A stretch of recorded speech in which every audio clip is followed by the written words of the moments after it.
Bismillahirrahmanirrahim. My dear students, Assalamu alaikum. As we were talking about the 16th century literature previously, that was the age of Shakespeare or Elizabethan age or Renaissance period in the history of English literature. Now we are going to talk about the 17th century English literature, that is known as the Puritan age. Fine. So as I told you, different terminologies relevant to every era in the history of English literature. So this is one of the era, and that is comprised of the whole 17th century. Your class is history of English literature. My dear students, I hope you are learning the things in a good way. I'm trying to make everything very simple for you. I'm trying to give you the concept first, and then we'll talk about the prominent works from the history of English literature and the importance of those works. I hope you're doing things in a detailed way in poetry or in history of English language as well. So you'll have to take things along with you all the way. Fine. So this is the Puritan age, and this is lecture 8. Fine. First of all, I'd just like to introduce Puritan age. What do we mean by this Puritan age? The literature of the 17th century may be divided into two periods. So this is about 17th century literature. So this is divided into two periods basically. The Puritan age, this is the first age, or the age of Milton. So whenever I refer to the Puritan age or the age of Milton, so both are same, because John Milton was the prominent figure from the Puritan age. Okay, so that age was basically comprised of 60 years that was started in 1600 and ended up in 1660. Okay, which is further divided into two more periods, the Jacobean period and Caroline periods, after the names of the ruled James I and Charles I. James I and Charles I, who ruled from 1603 to 1625 and 1625 to 1649 respectively. So my dear students, like Puritan age, this is not just age of Milton, this is further divided into two more periods. One is known as the Jacobean period and the other one is the Caroline period. Fine.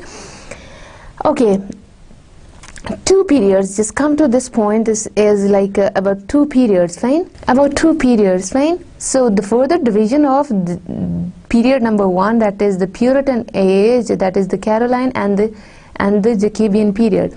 The second period in 17th century literature is the Restoration period or the age of Dryden. So here you can see the Puritan age or the age of Milton, the Restoration period or the age of Dryden. So here, my dear students, you can see like the age of Dryden was started in 1660 and was ended in 1700, 40 years. Fine. Previously, age of Milton is comprised of 60 years. So this is the whole full-fledged century, 17th century literature. Fine. So first period is the Puritan age and the second one is the Restoration period. Fine. So when we just give it a name, the 17th century literature, so 17th century literature. So my dear students, basically 17th century literature is divided into two periods. One is the Puritan age and the other one is the Restoration period or the age of Dryden. Okay, today in this class we'll focus on the Puritan age or the age of Milton. So we'll talk about all the prominent figures, literary figures in the Puritan age with the particular focus on the writings of John Milton. Fine. What do we mean by Puritan age? The decline of the Renaissance period. As time and again I tell you, almost in all lectures, that when you introduce any new literary movement and when there is a political decline of one party and the new kings and queens, they rule over one country, so they come up with new spirits, new thinking, and they usually deny the previous facts. Fine. So same is the case with here. Previously we were talking about 16th century literature, that is the Renaissance period or the age of Shakespeare as well. So here you can see in the Puritan age, you can see the decline of the Renaissance period, the last century, the 16th century spirit. Okay, the writers either imitated the great masters of Elizabethan period or followed new paths. So that was, you can say, some of the writers, they might have imitated the greater masters of Elizabethan period. They might have followed, you know, Shakespeare, or you can say Spenser or Marlowe, or they have followed new paths. So they were free, okay, they were not bound to follow the Elizabethan writers. We no longer find great imaginative writers of the stature of Shakespeare, Spenser and Sidney. So here imaginative writers are not present in the Puritan age. You'll find a lot of difference between Renaissance and you know, Puritan age. I just want you to recall some of the things from the previous lecture. My dear students, you can see, like, we took a start from the Anglo-Saxon period, that is the very first period in the history of English literature. Then we went for, you know, the Anglo-Norman period, then there is Renaissance period, and now this is the fourth period, that is known as the Puritan age, or the 17th century literature as well. Fine.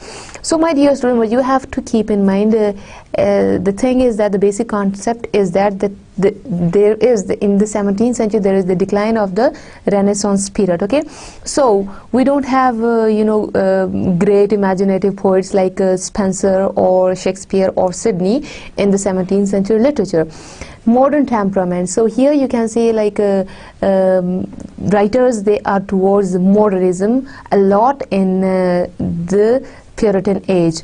The spirit of observation and of perception with details and a systematic analysis of facts, feelings and ideas. So basically they usually rely on their own observation and on preoccupation with details and a systematic analysis of facts as well, and feelings and ideas. So here, my dear students, you can say that this is the difference. Okay, so this is basically the difference in their approach, like how they prefer to go for the spirituality of their observation and preoccupation with details. Previously, the things which were preoccupied by the Renaissance authors, so here they need the details and then the systematic analysis of facts, feelings and ideas. So everything is in a systematic way.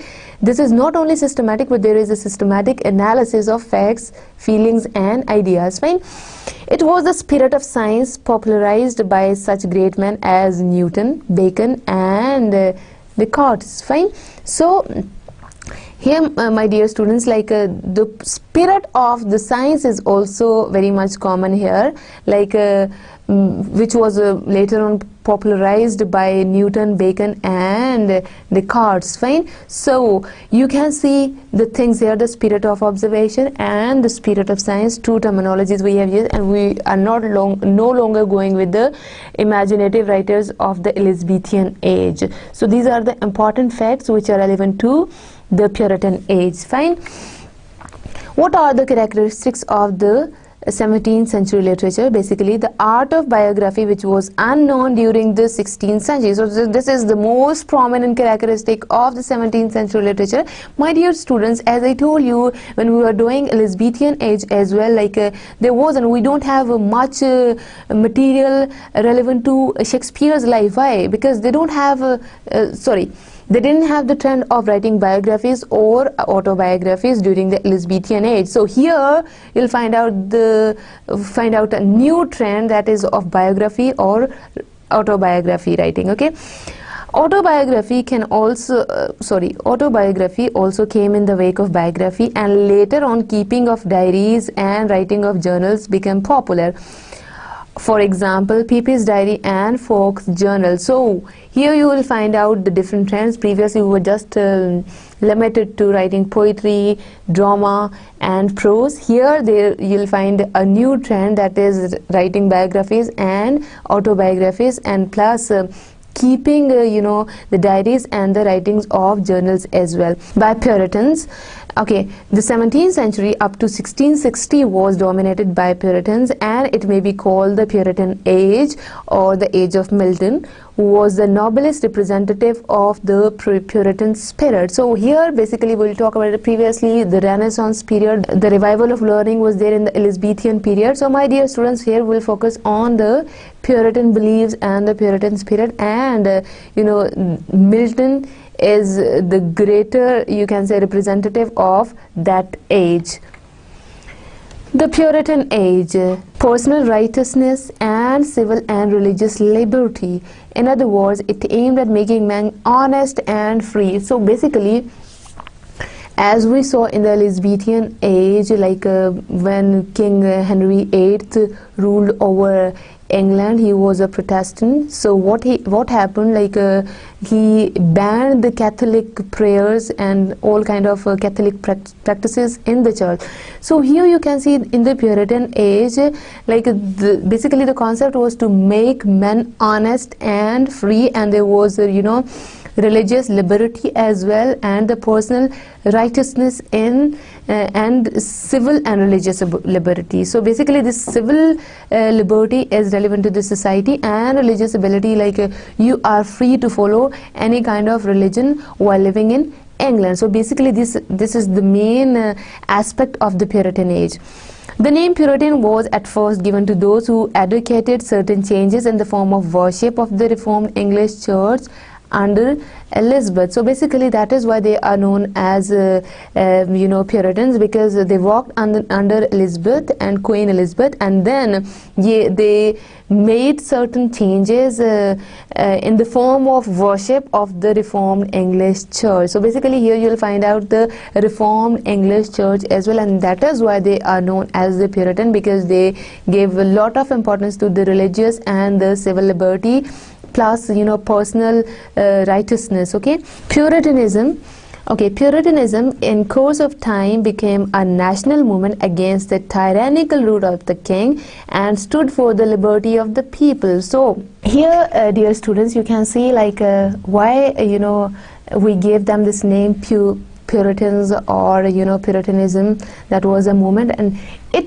with the passage of time it became very much popular among the society members, fine, and because it was against the tyrannical rule of the king and stood up for the liberty of the people. Previously people were very bound. You can see from the example like the Protestant church and the Catholic church, the Catholic group of people, they were not allowed to perform their prayers or other religious duties in the church. So there was no liberty at that time. So the Puritans, they fight for the human liberty. They think that it's totally up to you, you're free in choosing your religion, fine. So basically that was the tyrannical rule of the king. Who was the king? Henry VIII. Okay, so here my dear students, you'll find out the difference, okay, the beliefs of the Renaissance period and the things which we are following in the Puritan age. People, they started fighting for their rights. People, they started giving rights to the humanity, okay, of the individuals of their society. So basically that was the difference. Okay, first of all, we'll talk about Puritan poetry. The Puritan poetry, also called the Jacobean and Caroline poetry, during the reigns of James I and Charles I respectively. As I told you before, like Jacobean period is known with the name of James I, and the Caroline is known because of Charles I. Can be divided into three parts. Okay, basically when we talk about Puritan poetry, so this is divided into three parts. So one is the poetry of the school of Spencer. So my dear students, here you'll have to focus on the school of Spencer, then metaphysical school, and then the poetry of Cavalier poets, fine. So the point you have to note down over here is that Puritan poetry has three phases, and we have divided it into three different parts. One is that of the school of Spencer, the other one is like a metaphysical school, and the third one is the Cavalier poets. Okay, the school of Spencer, first of all we'll talk about it. The Spencerians were the followers of Spencer. So basically, who are the Spencerians? As the very name suggests you, that this is from the word Spencer. These are the followers of Spencer, fine. In spite of the changing conditions and literary taste, which resulted in the reaction against the diffuse, flamboyant Italianate poetry which Spenser and Sidney had made fashionable during the 16th century, fine. So they preferred to follow Spenser and consider him as their master. So basically here my dear students, when you say like they refused all the like Puritan, on one hand we are saying that the Puritans, they refused or they rejected all the ideas from the Renaissance age. So here they are following Spenser because Spenser belonged to the Elizabethan age, fine. So my dear students, basically the point was that although Spenser was also following the same Italianate poetry, okay, and Sidney was also one of them, and they made it a fashion as well during the 16th century or the Elizabethan period, but still the Spenserians or the follower of Spenser, they preferred to follow Spenser and considered him as their master, right? So what you have to note down over here, like on one hand they are against the Italian beliefs, or they are against the Italianate poetry as well. On the other hand, they are following Spenser because they consider him as their master and they were impressed by him as well, fine. So they took him as an individual only, not as part of any other kind of movement, fine. The most thoroughgoing followers of Spenser during the reign of James I were Phineas Fletcher and Giles Fletcher. So they were brothers, fine. So basically during the reign of James I, these two brothers, they were the followers of Spenser, okay. Phineas Fletcher wrote a number of Spenserian pastorals and allegories. His most ambitious poem, The Purple Island, fine. So basically what is this poem about? This is based on the pastoral and allegorical poems of Spenser, and it portrays in a minutely detailed allegory the physical and mental constitution of man, the struggle between temperance and his foes, fine, the will of man and Satan. So basically how can we say that this is based upon Spenser's poetry? Why? Because he's following the same tradition over here. It is about the physical and mental constitution of man plus the struggle between temperance and his foes and the will of man and Satan. So the most important point over here is the will of man and Satan, fine, and then mental construction of man as well. The forces which are involved in constructing the mentality of man are discussed in The Purple Island, fine.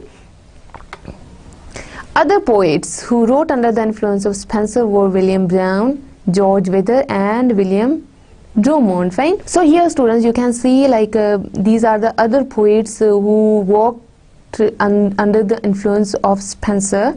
Spenser belonged to the Elizabethan age, but still he has an influence on the Puritan age, and many writers, they followed Spenser, okay.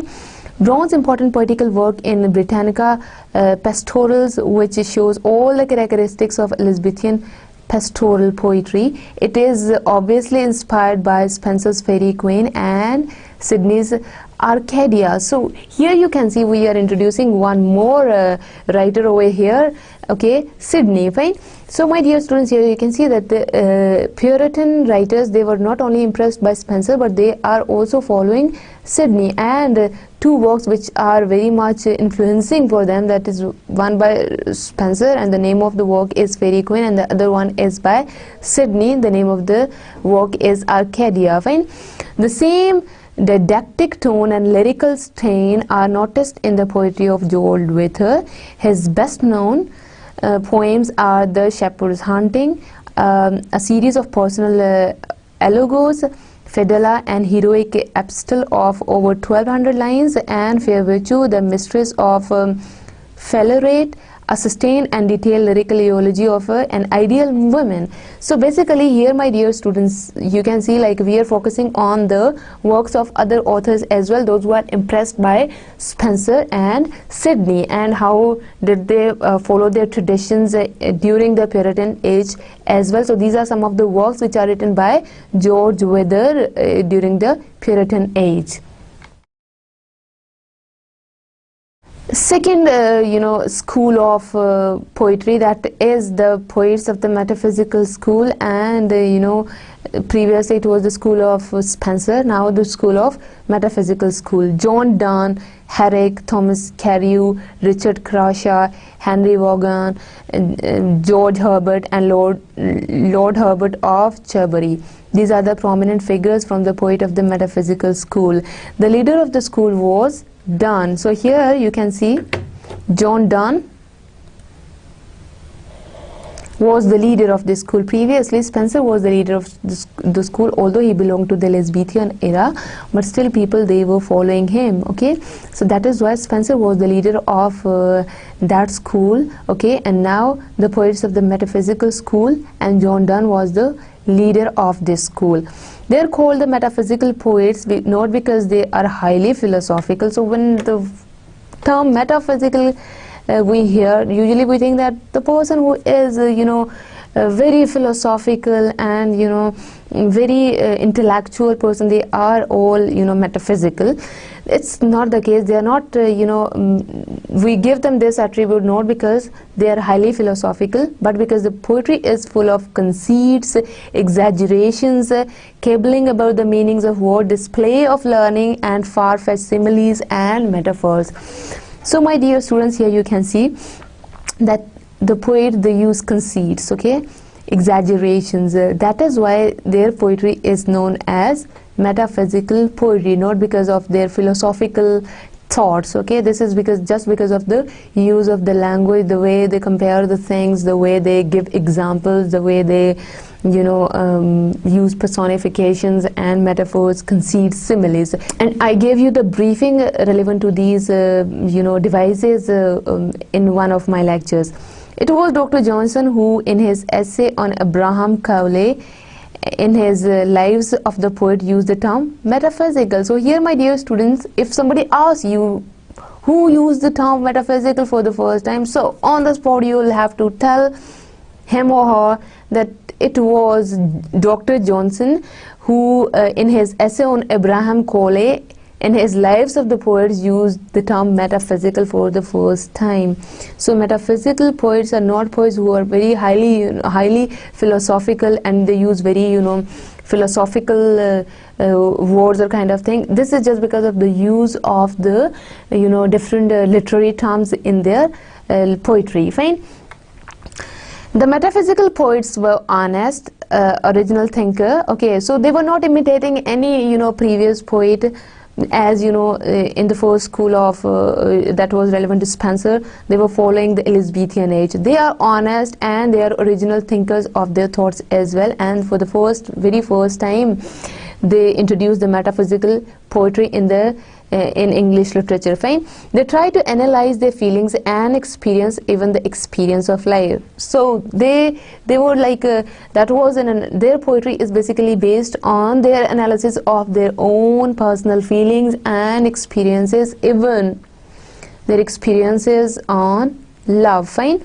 They were also aware of the life and were concerned with death, burial, descent into hell, etc. So basically their poetry is based on everything whatsoever is present in their life. They are very much aware of their life, the life after death, and the life in the hell or in the paradise as well. Fine. Though they hoped for immortality, they were obsessed by the consciousness of mortality, which was often expressed in a mood of mawkish disgust. So here, my dear students, you can see that was their wish to be immortal. Okay, so here when we say that although they are obsessed with the consciousness of morality as well, but still they do realize that they are not here on this earth forever. They do realize that was just their wish to be immortal. Okay, John Donne, the very prominent figure from the second school of the Puritan age poetry, John Donne. Fine. So his era started from 1537 and was ended in 1631. Metaphysical poetry. So my dear students, what you have to keep in mind over here is that John Donne is known for his metaphysical works. Okay, his best known works are the Progress of the Soul. Here again you can see that they usually focus on the real life incidents, okay, the progress of the soul and anatomy of the world and epithelium. His poetry can be divided into three parts, okay. One part is amorous, the other one is metaphysical, and the third one is historical. Fine. So here, my dear students, you can see that basically his best known work is The Progress of the Soul and Anatomy of the World, the Elegy and the Epithelium. Fine.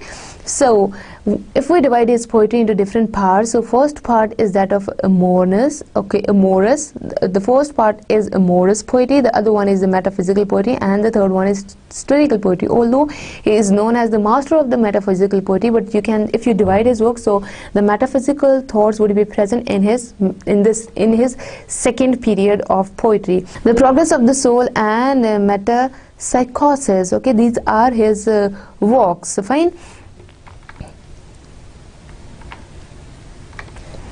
Robert Herrick, okay, this is also one of the metaphysical poets, and he belonged to the metaphysical school. He wrote amorous as well as religious verse, but it is an account of the poem of the former type, love poems, for which he is famous. So basically Robert Herrick is famous, although he wrote religious verse as well, but he is famous for his love poems, okay. And he has much in common with the Elizabethan songwriters, but on account of the pensive fantasy and a meditative strain, especially in his religious work, Herrick is included in the metaphysical school of Donne. So my dear students, here you can see, like, if we talk about mediation of a fantasy, of imagination, so his love poetry is relevant to the Elizabethan era, the way the writers used to write songs, so his love poetry is relevant to them. But why do we say, like, if he is still mediating the Elizabethan age, so how can we say that he belongs to the metaphysical school? Okay, why? Because, you know, if we look at his religious poetry, that is purely based on the metaphysical school of Donne, okay. So Donne was you can say the leader of that school, okay. So Herrick is included in the metaphysical school of Donne just because of his religious verse and not because of his love poem. So my dear students, here again I'm telling you that we are talking about Robert Herrick. Fine.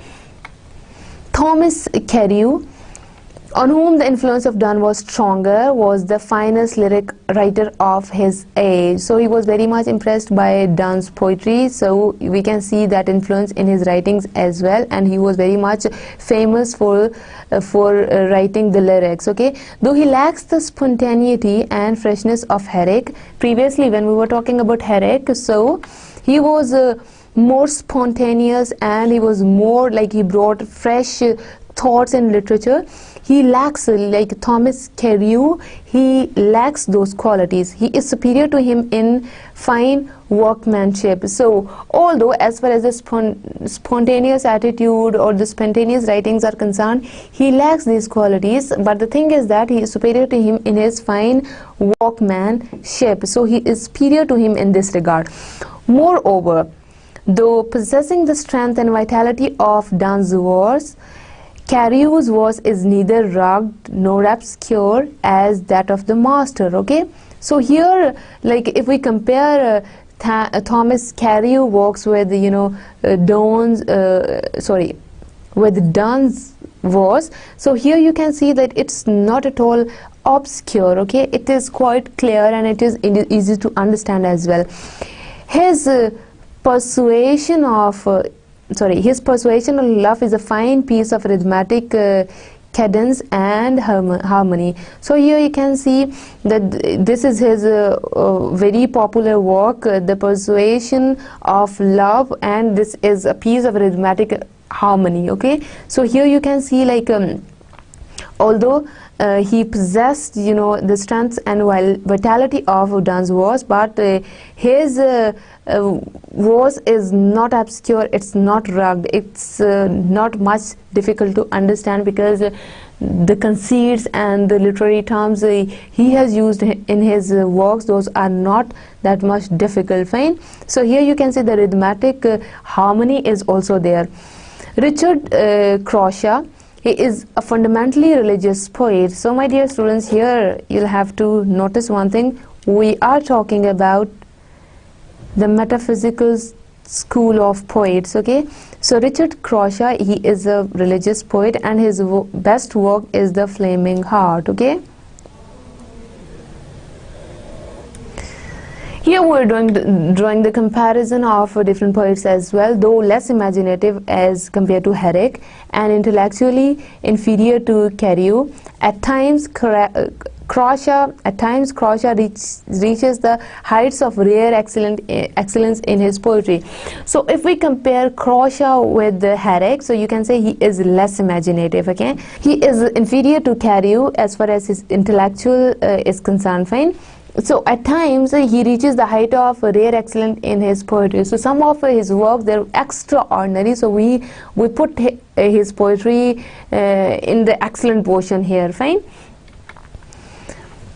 George Herbert, another metaphysical poet, the most widely read of all the poets belonging to the metaphysical school, as we are talking about the metaphysical school of poets, except of course Donne.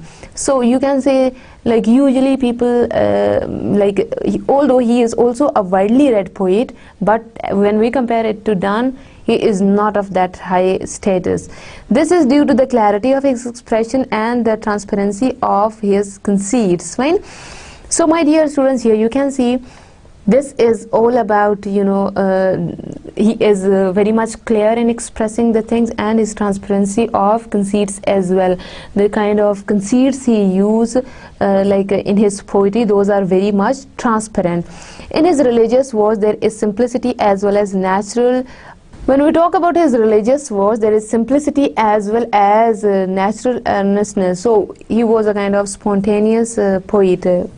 So my dear students, here we can see that he is a kind of spontaneous poet as well, and the kind of verses he used, those were very simple. Mixed with the didactic strain, there is also a current of quaint humor in his poetry. So basically, when we talk about his writing, so those are not purely serious, or those are not based on some serious aspects all the time. They are quaint with humor as well. Fine.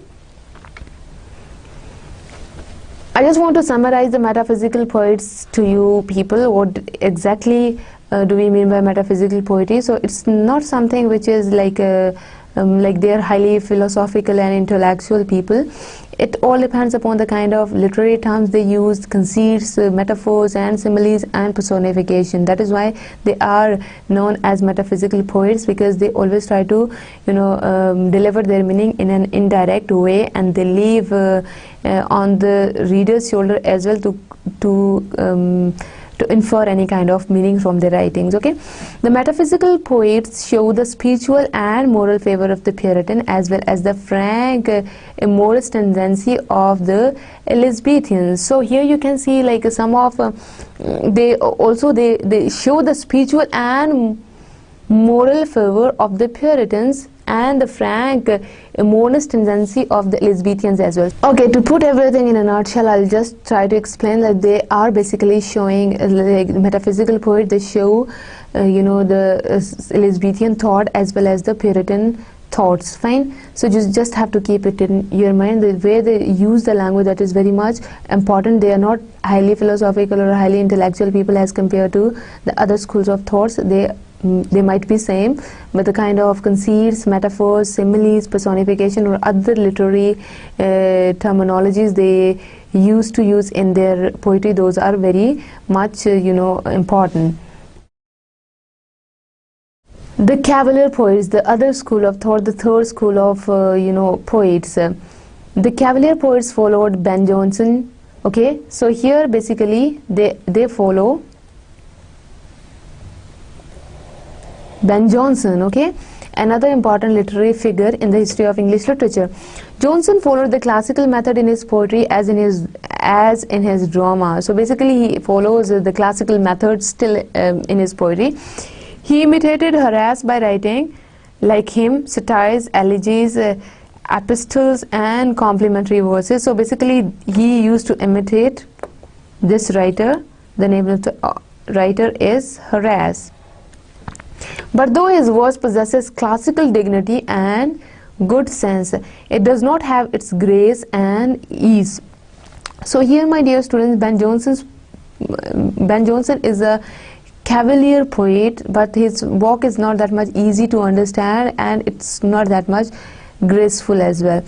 His lyrics and songs are different from those of Shakespeare. So if we draw a comparison of Johnson's works and Shakespearean's works, so here, my dear students, you can see that his lyrics and songs are also different from those of Shakespeare's, whereas Shakespeare's songs are pastoral, popular and artless.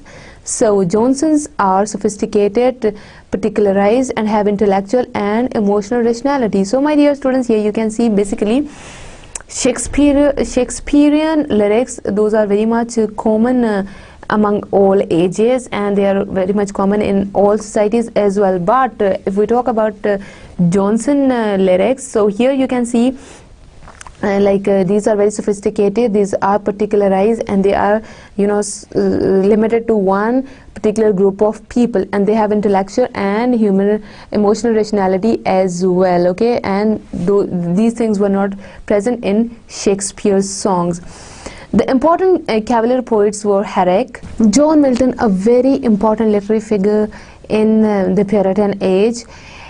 His early poetry is lyrical, that is in form of songs, ballads and sonnets. The important poems of the early period are the Hymn on the Nativity, that was written in 1629, La Allegro, El Penseroso, that was written in 1632, Les Cidas 1637, and Comus 1937. The Hymn written when Milton was only 21, so he was quite young when he wrote his first poem, that was in form of song, that was written when he was only 21, shows that his lyrical genius was already highly developed even at the age of 21. So these are some of his important works, early poetry. Here we are talking about his early poetry. Fine. Paradise Lost, again a landmark in the history of English literature. So that is a work by Shakespeare. The subject matter of Shakespeare, a landmark in the history of English literature. The work that is written by Milton, the name of the work is Paradise Lost, okay. The subject matter of Paradise Lost consists of the casting out from heaven of the fallen angels, their planning of revenge in hell, Satan's flight, man's temptation and fall from grace, and the promise of redemption, okay. Against the vast background, Milton projects his own philosophy of the purposes of human existence and attempts to justify the ways of God to men. So basically you can see that Milton's poetry, Milton's Paradise Lost is purely based on the religion, okay. It is all about Satan and how the men come out of the heaven, and the story of the fallen angels and the planning to revenge in hell, and then the Satan's flight, then man's temptation and fall from grace, and the promise of redemption as well, okay. Against the vast background, basically this is about to justify the ways of God to man. This is just a justification kind of thing, okay. The Paradise Lost. In Paradise Lost, the most prominent is the figure of Satan, who possesses the qualities of Milton himself. So here, my dear students, see the biographical elements are also present here, or you can say poetry is a reflection of a poet's mind. Here we are defending this point, there is a character and the hero of the Paradise Lost is Satan. So here Satan possesses all the qualities of Milton, okay, and who represents the indomitable heroism of the Puritans against Charles I, okay. So here represents the indomitable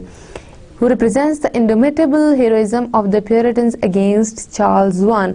So here you can again see the political factors which are involved in formulation of the literature, these are the this Paradise Lost is written against Charles I, okay, and the Satan possesses all the qualities of Milton, and that was written in blank verse. It didn't follow any particular kind of rhyme scheme there. That was written in blank verse, okay. He was one of the masters of blank verse as well.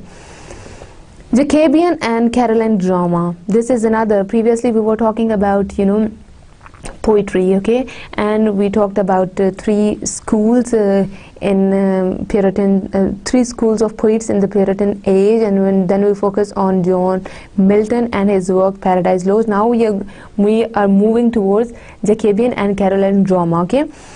Ben Jonson, he wrote dramas, and then George Marston, Thomas Dekker, Thomas Heywood, Thomas Middleton, Cyril Tourneur, John Webster, John Fletcher, Francis Beaumont, Philip Messinger, John Ford, and James Shirley. Okay, the dramatists of the Jacobean or Caroline period were Ben Jonson, John Marston, Thomas Dekker, Thomas Heywood, Thomas Middleton, Cyril Tourneur, John Webster, John Fletcher, Francis Beaumont, Philip Messinger, John Ford, and James Shirley. So these are the dramatists during the Jacobean or the Caroline period. As again I am telling you, the Jacobean and the Caroline period, they were under the rules of James I and Charles I. Okay, the other one is that of prose. Again, my dear students, you can see that I'm just giving you the briefing of all the periods here, fine. So prose, the greatest prose writers were Bacon, Burton, Milton, Sir Thomas Browne, Jeremy Taylor, and Clarendon. Okay, so here, my dear students, you can see like the Jacobean and Caroline prose. Okay, Bacon is one of the prominent figures. Okay, he wrote certain essays and he was very much famous for writing his essays, fine.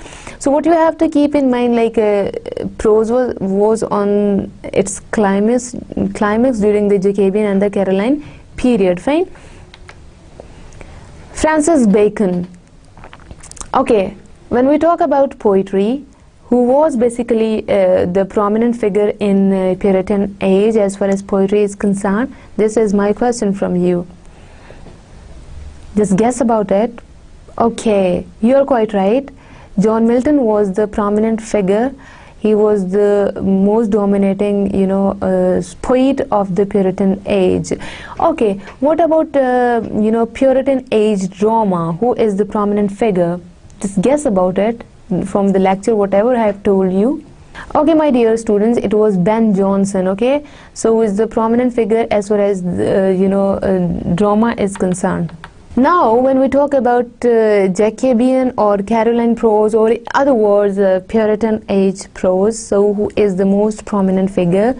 The name of the writer is Bacon. Okay, Francis Bacon. His full name was Francis Bacon, and he started writing his essays in 1561, and he published his last essay in 1628. Okay, Bacon belongs both to the Elizabethan and Jacobean period. So basically, here you'll see the influence of Elizabethan plus the Jacobean periods in the writings of Francis Bacon.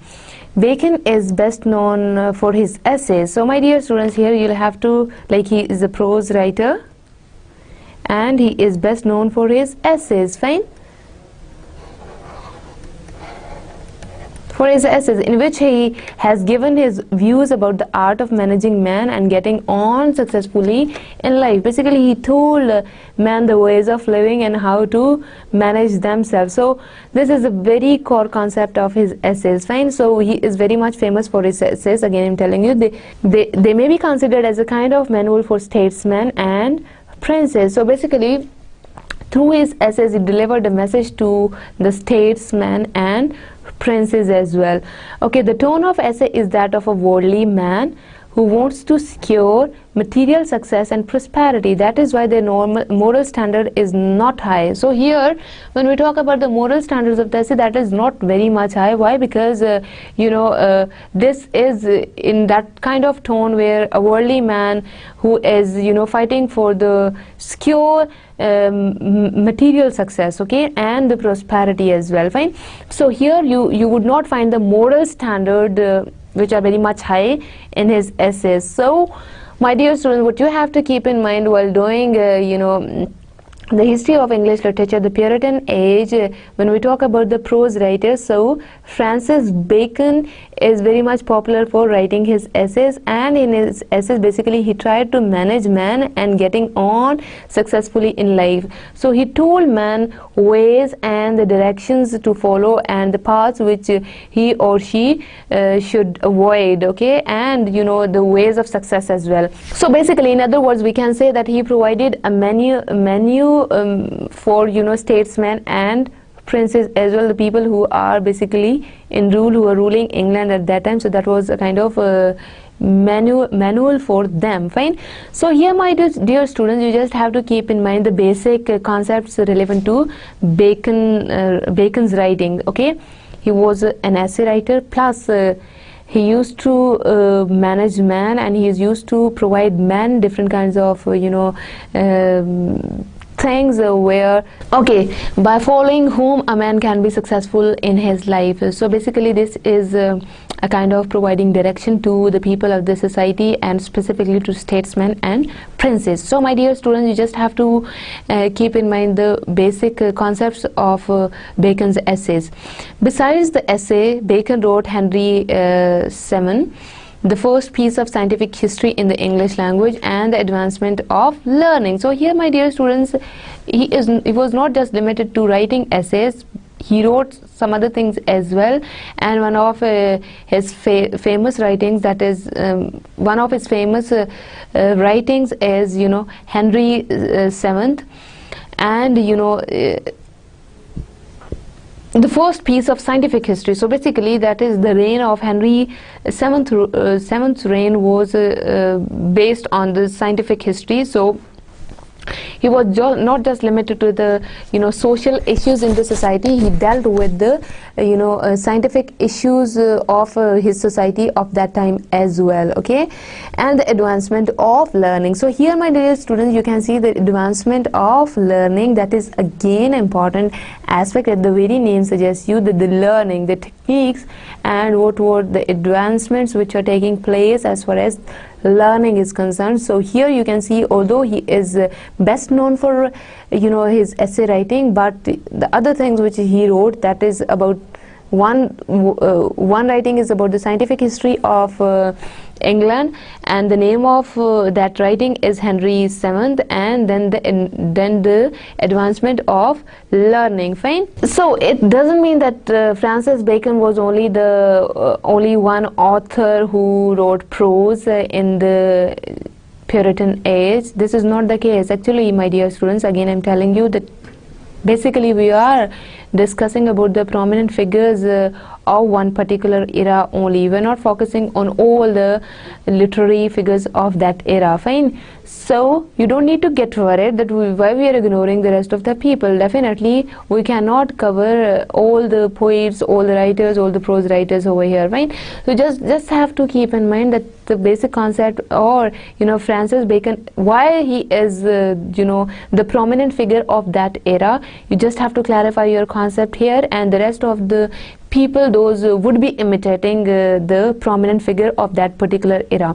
I just want to give you a briefing of today's lecture. That is, like, we started our discussion with the 17th century literature, and then we divided 17th century into two periods. One is that of the Puritan or John Milton's period, and the other one is of the Dryden period, or that is also known as the Restoration period. And then we further divided Puritan age into Jacobean and Caroline periods as well. Then we moved towards the poets in the Puritan age, and then we discussed three periods relevant to poetry in the Puritan age. First period belongs to Spenser, and the second school was that of metaphysical poets, and the third school was that of the Cavalier poets. So after discussing those three schools of poets, then we move towards John Milton, who is the most prominent figure in this era, the Puritan age. So my dear students, then we focused on his Paradise Lost, why that was very much famous among all people of society, why that is still famous, and that is also known as the landmark in the history of English literature. We talked about the importance of the Paradise Lost, then we moved towards the drama. And who is the prominent figure there? Ben Jonson. Okay, then we came for discussing the prose writings. Okay, and Francis Bacon is the most prominent literary figure as well as the prose writings of 17th century literatures are concerned. Fine.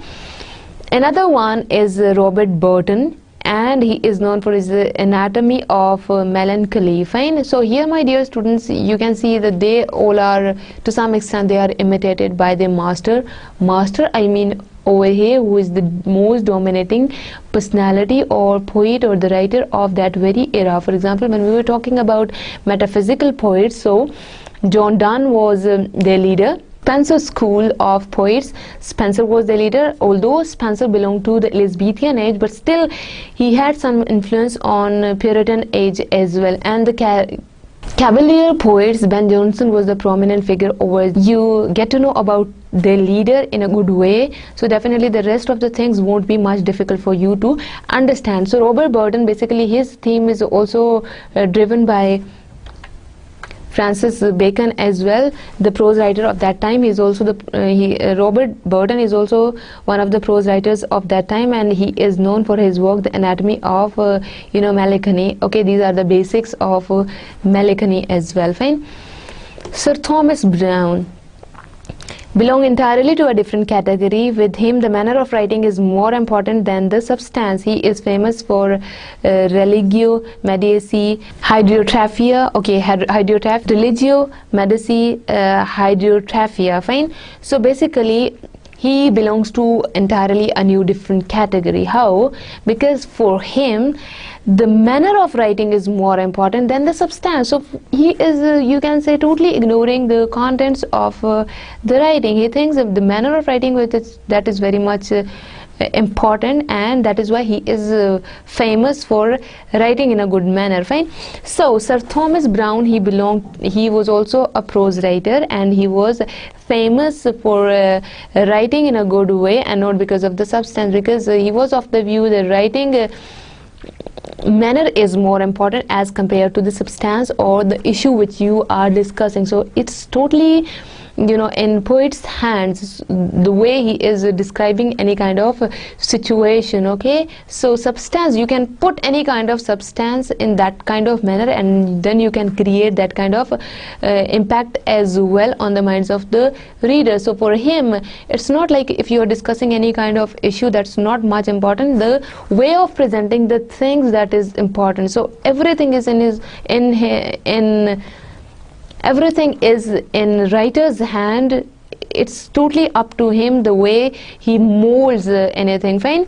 So he entirely ignores the the substance of the writings. Okay. The other thing, his famous works are Religio Medici and Hydrotrophia or the Urn Burial. Okay. So here you can see like all the ages, their combination of different kinds of people over there.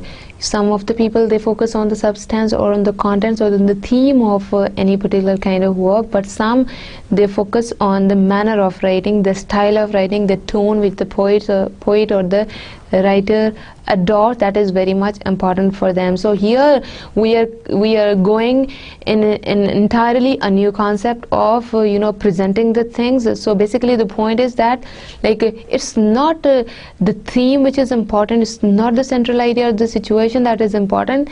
It is the way you put certain situation into action and the way you influence the mind of the reader, that is very much important. Okay. So my dear student, here again I just want to give you the summary. I just want to summarize the lecture, today's lecture. Dear students, we took a start with the Puritan age, the introduction to the Puritan age, and what were the beliefs and the ideas, and how the Puritan age was different from the Renaissance period in the history of English literature. And here you can see that we divided Puritan poetry into 4 periods. One is that of the school of Spencer. So you might be thinking again that Spencer belonged to Elizabethan era. So why we still have an effect of Spencer over here? Was did he write anything in the Puritan age as well, or something like that? Basically the point is that the school of Spencer doesn't mean that the Spencer was also one of the writers over there. They were the writer, the rest of the writers, they were following the they were imitating Spencer, okay, and they were imitating the Elizabethan trends of writing the poetry. That is why they are the part of the school of the Spencer, sorry, the school of Spencer, not the Spencer. So that is why they are part of the school of Spencer, the poet of the metaphysical poetry. So here, my dear students, you can see like metaphysical poets are not highly philosophical people, or they're not much intellectual people as if we compare them to any ordinary poet. So basically this is the way they have used conceits, exaggerations, and metaphors, similes, personification, and other literary devices into their writings in order to create a long-lasting impact on the minds of the readers. Okay, basically metaphysical poets, they experienced they put their experience into their writing. Either their experiences are based on friendship, on love, on anger, on hatred, or anything.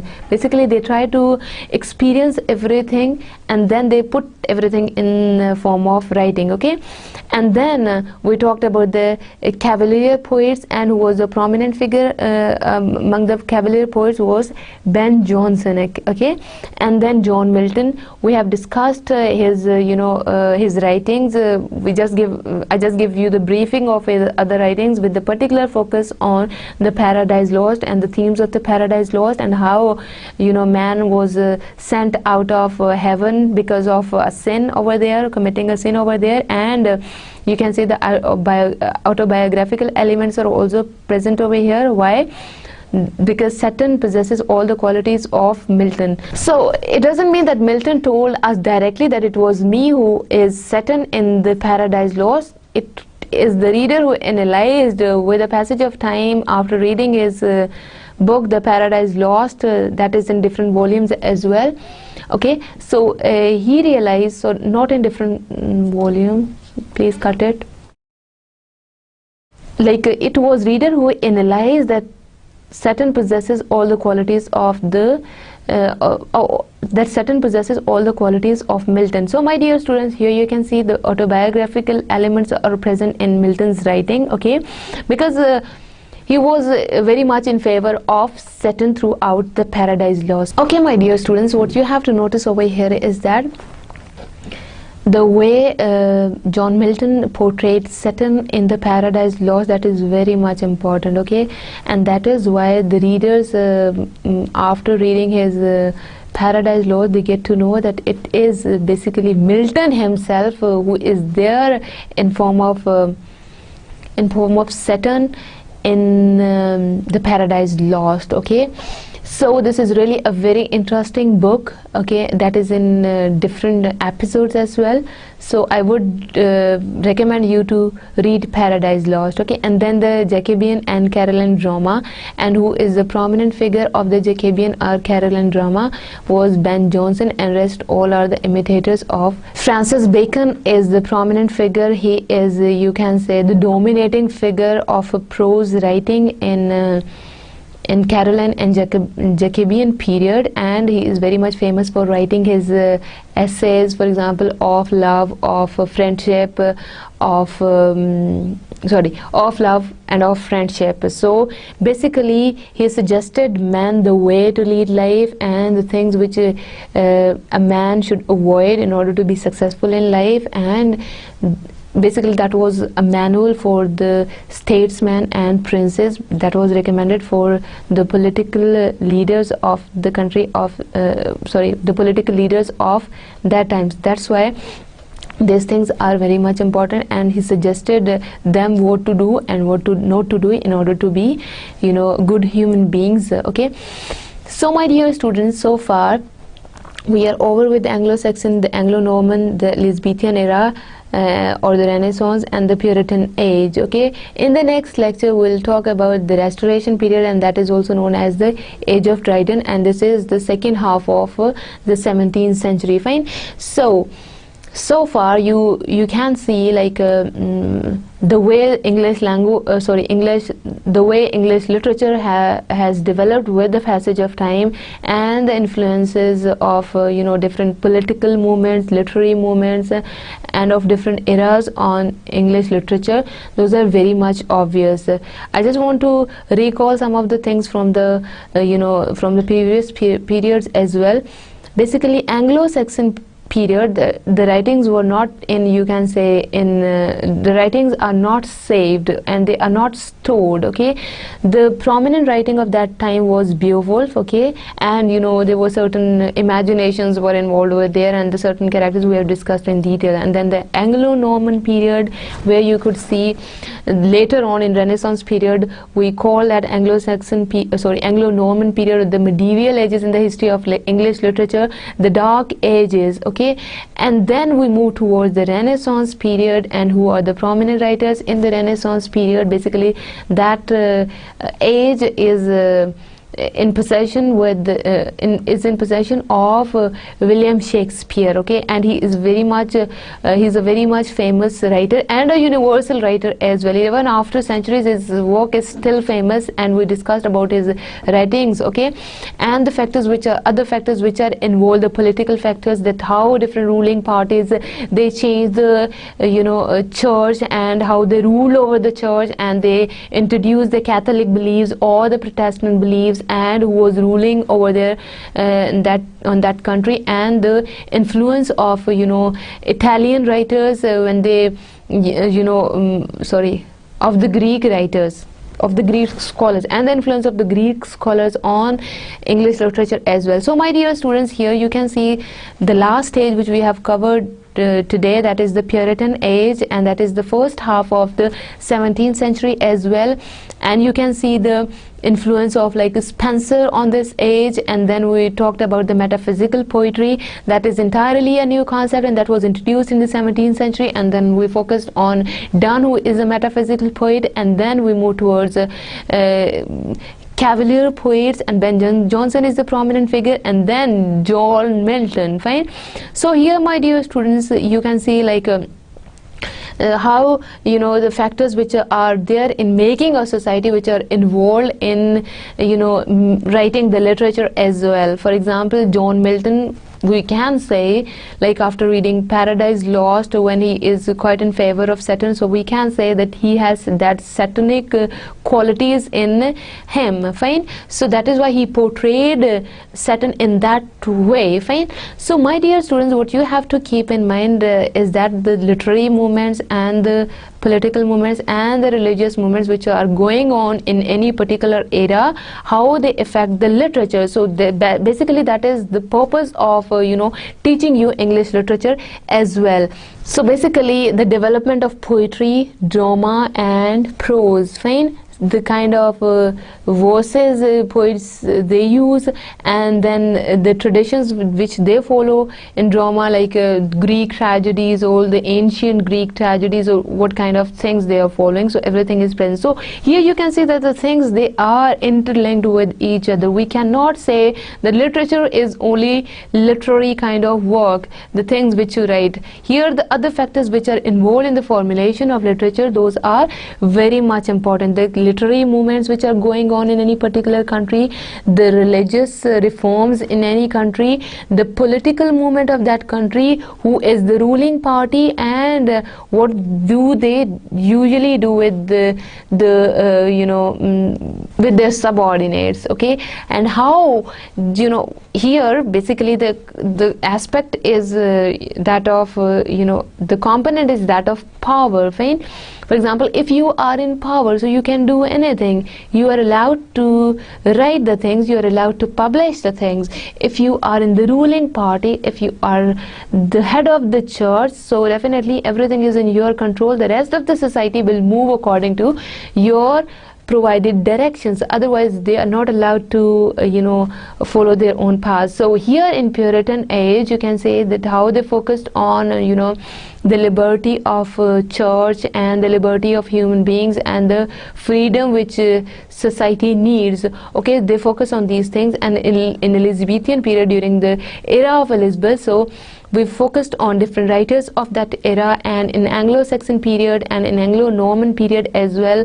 Like you can draw a comparative study of all the literary works which are present in different eras, or you can have a general review of all the eras as well. Fine. So my dear students, the point of focus here is not just to give you the dates and to memorize the works of any particular author or any particular literary movement. Not at all. Basic purpose of teaching history of English literature to you is to make the concept clear to you, that how the factors which are involved in making the literature, and how those factors they influence the literature, and how those factors they influence the writer's personality, and how can we analyze any literature. So the things are these things are important. My dear students, after dealing with history of English literature, so whenever you will be analyzing any novel, any poetic work, or any drama, so my dear students, you'll have to take care of the rest of the things, the factors which are involved in the formulation of literature, not like the literal meaning of anything. Fine.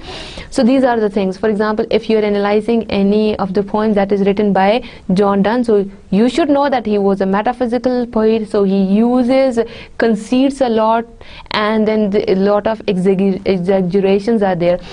While dealing with the Paradise Lost, the idea should be clear to you that Saturn possesses all the qualities of John Milton. So basically Milton represented himself in form of Saturn there. Okay, if we talk about Bacon, if you are asked to analyze Bacon's essays, so this must be clear to you that he was trying to provide human beings, he was trying to provide citizens of his country a manual what to do and what not to do, in order to make them mature and in order to make them the good citizens of the country. Fine. Okay, his essays are although very brief, and he used very simple language in his essays. Fine. And he is very much famous for using very small sentences as well. Fine. So my dear students, these are the prominent literary figures on whom we focused on. Okay, and you can see, like, with the passage of time, with different invasions, okay, with different discoveries, you can see like how the world got developed with the passage of time. Okay, my dear students, here you can see, like, now I guess the things would be a bit easy for you. After telling you about all the ages and the periods in the history of English literature, will focus on some of the works which are very prominent in the history of English literature as well, in order to practically apply whatever we are learning now. Okay, the practical application is very much important, and it would make you a critical thinker as well, how to analyze, how to compare different pieces of work, how to draw, how to find out the differences there. So the basic, I'm just trying to make it part of your long-term memory. Like I just wanted to create you an image of all the centuries in your mind. So in this way, it would be a child's play, a kind of child's play for you to analyze any piece of work, because in your poetry, you can say, course, you'll be dealing with the classical poetry nowadays. So if you basically know the history of English literature, history is not just the year by year description of something. That is why this is not my purpose to tell you the dates and the important works only. Basically the concept is that the factors which are involved, the circumstances in which the writer, any particular writer, has written any kind of work, what was the situation of that time, okay, and what were the trends, what was the religion of that time, who were the political parties of that time.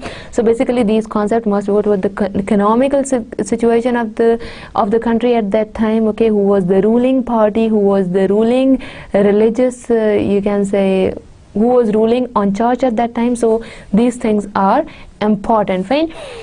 Next time when we meet, we'll focus on the Restoration age, that is also known as the age of Dryden, and then we'll do the comparative study of all the ages as well. So this is your task to focus on all the ages and try to find out the similarities and differences of different ages. Fine. So in this way the concept would be much easier for you to understand. Like for example, if somebody asks you what are basically the characteristics of Puritan age, or analyze Milton's work, so definitely the thought, you have built up your thought in that way, like Milton belonged to the Puritan age, and what were the Puritan ideas at that time, or what were the Elizabethan idea at that time, and the traditions which Spencer followed in his work, and later on after Spencer who followed those traditions. So these things should be clear in your mind in order to analyze any literary kind of work. Okay, so basically I'm just providing you the basis of analyzing the kind of analyzing any poem, any novel, any drama, okay, and to have a critical view on that. So I just want to make you critical thinker. Just think about it. And if you watch any movie which is based on any drama, so basically you are not just focusing on the literal meaning of that movie, or if you are reading Donne's poem, so basically that is not like you're just getting the theme from there, what is basically behind the scene. So you have to analyze the powers which are behind any literary kind of work. So basically that is the point. Okay, my dear students, hope you are enjoying studying English literature with me. My dear students, hope you are enjoying studying history of English literature with me, and I just want to make it as much simpler for you as I can. Okay, so the references from where I took the books from where I took the material, those are A Critical History of English Literature by David Ditches and A Critical History of English Literature by Dr. Molig. So these are two references I have used in today's lecture. So for the rest of the details you can find the information in these books. Thank you so much. Have a nice day.